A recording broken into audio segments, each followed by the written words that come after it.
اعوذ باللہ من الشیطان الرجیم، بسم اللہ الرحمن الرحیم۔ السلام علیکم ورحمۃ اللہ۔ لیسن نمبر 752، سورۃ المائدہ، آیہ نمبر 100۔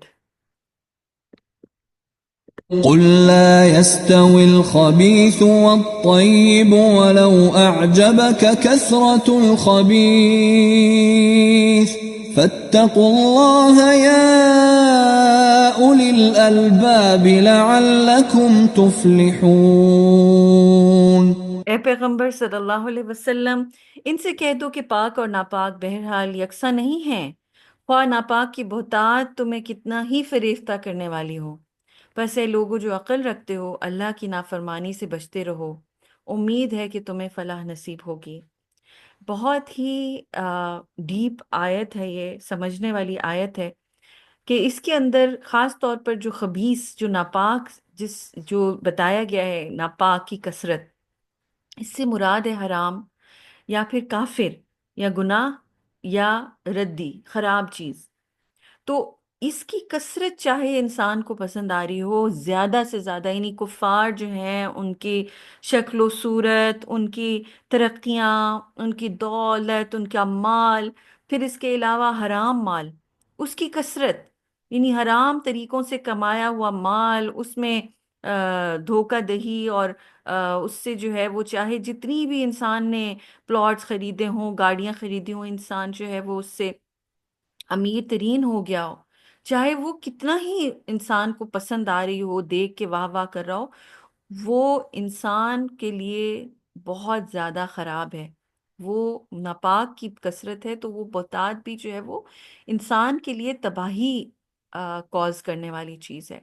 اور پھر اس کے علاوہ جو ہے آپ یہ دیکھیے کہ آ، گناہ کے کام، کثرت گناہ،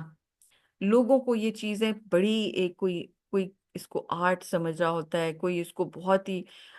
کول چیز سمجھ رہا ہوتا ہے کہ جی دیکھو یہ تو جو مرضی جس طرح سے کرنا چاہیں، اپنی living their life at the fullest ہیں، اس کے اندر چاہے کوئی ڈرنک کر رہا ہے، زنا میں لگا ہوا ہے، ہر طرح کی غلط کاموں میں لگا ہوا ہے۔ اور پھر آپ یہ دیکھیے کہ جو بھی اس طرح کی جگہیں ہیں ان کو کتنا گلوریفائی کیا جاتا ہے، گلیمرائز کیا جاتا ہے۔ آپ اگر کوئی بھی اس طرح کے سیٹ دیکھ لیں جا کے، جہاں پر موویز بننی ہیں، وہاں ان کا گلیمر آپ دیکھیں کتنا زبردست ایسے بنایا جاتا ہے کہ وہ اٹریکٹیو لگے۔ کسینوز ہیں، ان کو کس طرح سجایا جاتا ہے، جہاں پر گیمبلنگ ہوتی ہے، جوا کھیلا جاتا ہے، شراب کی محفلوں کو کیسے گلوریفائی کیا جاتا ہے۔ تو یہ جو ہے وہ اٹریکٹیو بنانے کے لیے اس خباثت کو، اس گندگی کو، غلاظت کو، اس کی کثرت کو، لوگوں کے لیے اس کی بہتات کو، انسان اس پہ فریفتہ ہو رہے ہوتے ہیں، اس کو زیادہ کیا جاتا ہے۔ تو اللہ سبحانہ و تعالیٰ کیا فرما رہے ہیں کہ بہرحال ناپاک اور پاکیزہ چیزیں برابر نہیں ہو سکتی۔ اور یہاں پر پاکیزہ سے مراد ہے کوئی بھی جو مومن بندہ ہے اس کو بھی اس کے اندر شامل کیا جا سکتا ہے۔ اور اس کے علاوہ جو پاکیزہ سے مراد ہے حلال طریقے سے کمایا ہوا مال، یا پھر فرما بردار انسان، یا فرما برداری، یا عمدہ چیزیں، پاکیزہ طیب چیزیں، یہ ان اینی کیس جو ہے ان کے جو فوائد ہیں، ان کی جو منفعت ہے، ان کی جو برکت ہے، اس کا اضافہ وہ کمپیئر ہی نہیں ہو سکتا، کہ جو خباثتیں ہیں ان کے ساتھ کمپیئر ہی نہیں ہو سکتا۔ کیونکہ جو طیب ہے، چاہے اس وقت ہمیں وہ تھوڑے ہی نظر آ رہی ہو، ہمیں ہمبل اور عاجز وہ نظر آ رہے ہوں، مومن ہمیں عاجز نظر آ رہے ہوں، ہمیں حلال رزق کم نظر آ رہا ہو، لیکن اللہ تعالیٰ اس میں بہت زیادہ فائدے رکھ دیتے ہیں، بہت زیادہ برکتیں رکھ دیتے ہیں ان کے ذریعے سے۔ جو حلال رزق کما کے انسان اپنے بچوں کو پالتا ہے، وہ بچے فرما بردار نکلتے ہیں، وہ آگے جاتے ہیں، ان کے اندر دین اور دنیا کی کامیابیاں پنہاں ہوتی ہیں۔ اور خاص طور پر یا اولی الالباب کہا گیا کہ عقل والے اگر لوگ ہوں گے تو وہ اپنی سکسیس کے لیے، اپنے آپ کو کامیاب کرنے کے لیے، اپنے آپ کو فلاح کے راستے پہ لگانے کے لیے ضرور یہ سمجھیں گے، اس چیز کو یاد رکھیں گے کہ